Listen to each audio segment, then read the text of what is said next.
Kikweli namshukuru Mwenyezi Mungu tumefika. Kikweli namshukuru Mungu pia kwamba mechi hii tunaichezea hapa, ilikuwa tusafiri lakini inaturahisishia kwamba tumepangiwa tucheze hapa. Kimaandalizi tuko tayari. Niseme 95% tumemaliza maandalizi. Moso kwa matatizo ambayo tuliyaona mechi iliyopita dhidi ya KMC, na tumefanya mazoezi siku 2, tumefanya recovery na tukafanya mazoezi ya kukosoa matatizo ambayo tulishuhudia.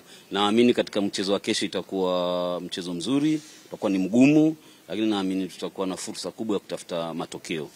Tulipata sare mchezo iliyopita wa KMC licha kwamba tulitengeneza nafasi mingi sana za kufunga, na kikweli hiyo ndio tatizo letu kubwa.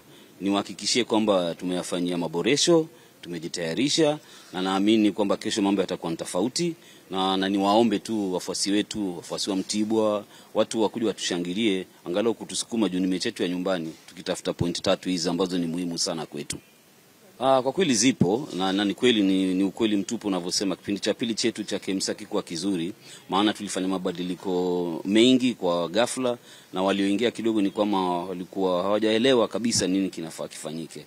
Lakini naamini kwa sasa wako vizuri, tumebadilisha, tumewaeleza, na kesho kutakuwa ni kitu kingine tofauti kabisa. Kikweli ni point 3 ndio muhimu, wategemea ushindi tu inshallah. Sisi kwa upande wetu wachezaji tunamshukuru Mungu tumemka salama na tuko vizuri leo.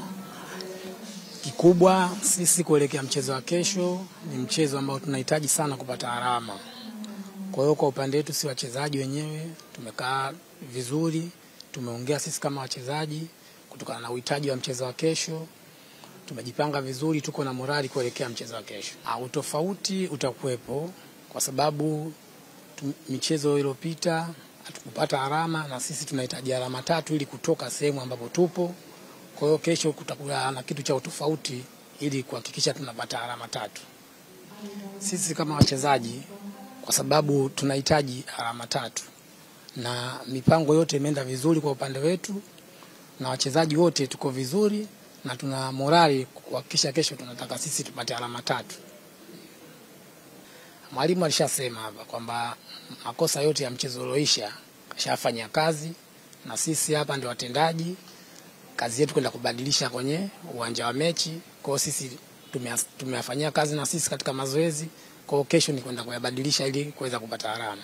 Sisi hakuna kikubwa ambacho cha kuahidi zaidi ya kupata alama 3 kwenye mchezo wa kesho. Ni muhimu sana kwetu.